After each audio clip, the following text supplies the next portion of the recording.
Joe Biden a réitéré l'engagement de son pays envers Taïwan, défendre l'île en cas d'attaque de la Chine. Mais y a-t-il des changements dans la stratégie américaine ? Une nouvelle stratégie économique pour les alliés en Asie et alentour est en train de se former sous la direction des États-Unis. Mais la Chine est-elle invitée ? Taïwan est-elle invitée ? Et quelle est la partie la plus difficile de cette stratégie ? La NBA revient en Chine après une interdiction de 3 ans. Une enquête révèle que les propriétaires des équipes de la NBA ont des milliards de dollars d'investissement en Chine.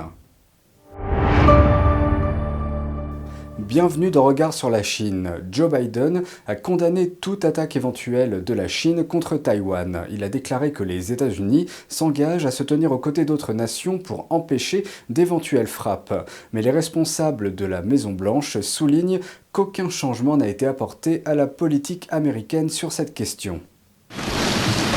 Quand on a demandé à Joe Biden s'il était prêt à s'impliquer militairement pour défendre Taïwan en cas d'attaque éventuelle, le président a répondu par un définitif.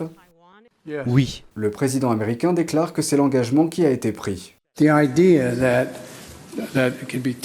L'idée qu'elle puisse être prise par la force, juste par la force, n'est tout simplement pas appropriée. Cela disloquerait toute la région et serait aussi une action similaire à ce qui s'est passé en Ukraine. Cependant, les responsables de la Maison-Blanche ont souligné, après des commentaires similaires du président dans le passé, qu'aucun changement n'a été apporté à la politique américaine dans la région. Cela dépend en grande partie de la force avec laquelle le monde fait comprendre que ce type d'action va se solder par une désapprobation à long terme par le reste de la communauté. Les États-Unis maintiennent une ambiguïté stratégique concernant la défense militaire de Taïwan en cas d'attaque chinoise. Biden a critiqué la Chine et dit s'attendre à ce qu'une invasion chinoise de Taïwan ne se produise pas ou ne soit pas tentée. Il flirte déjà avec le danger en ce moment en volant si près et toutes les manœuvres qui sont entreprises. Le porte-parole du ministère chinois des Affaires étrangères, Wang Wenbin, a riposté aux commentaires de Biden, déclarant que la Chine déplore et rejette les remarques des États-Unis. Wang dit que la question de Taïwan est une affaire interne qui ne laisse place à aucun compromis ou concession, citant les intérêts fondamentaux de la Chine en matière de souveraineté et d'intégrité territoriale.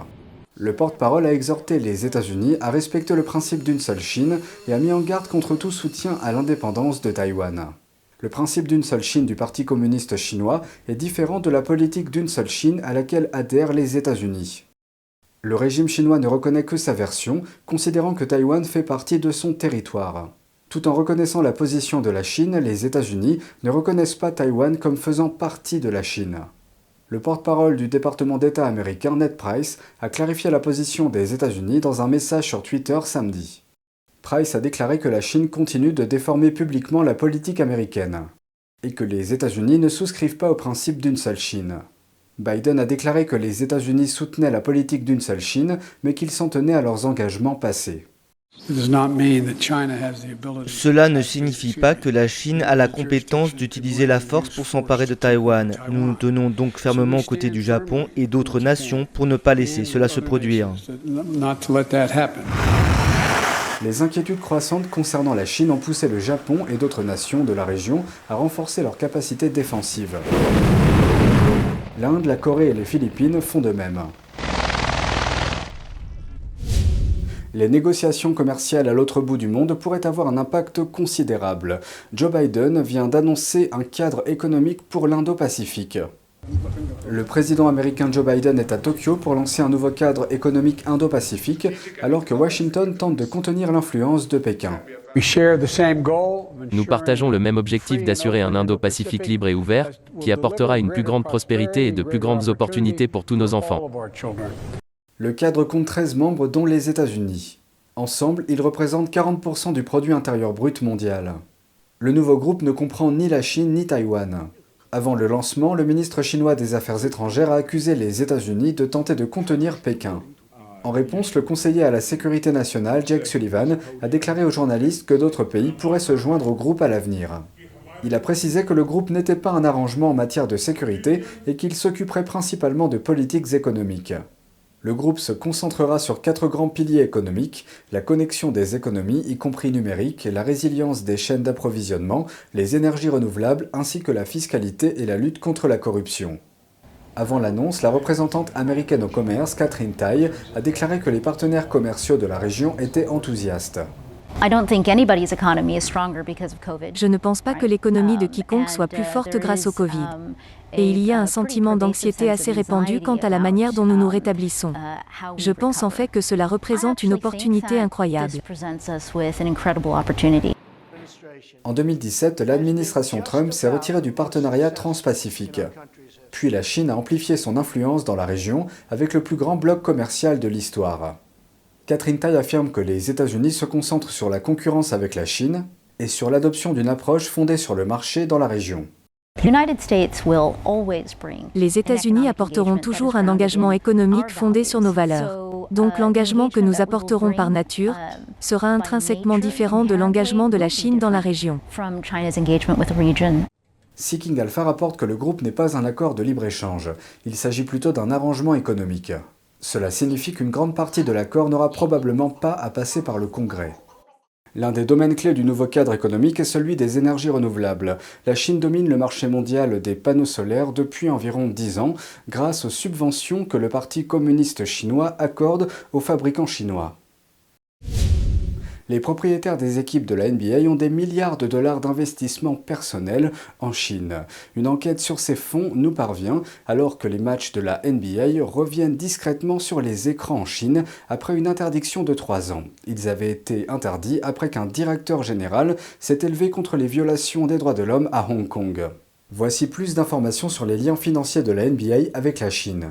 40 principaux propriétaires d'équipes de la NBA en groupe ont plus de 10 milliards de dollars liés à la Chine, selon l'analyse de ESPN.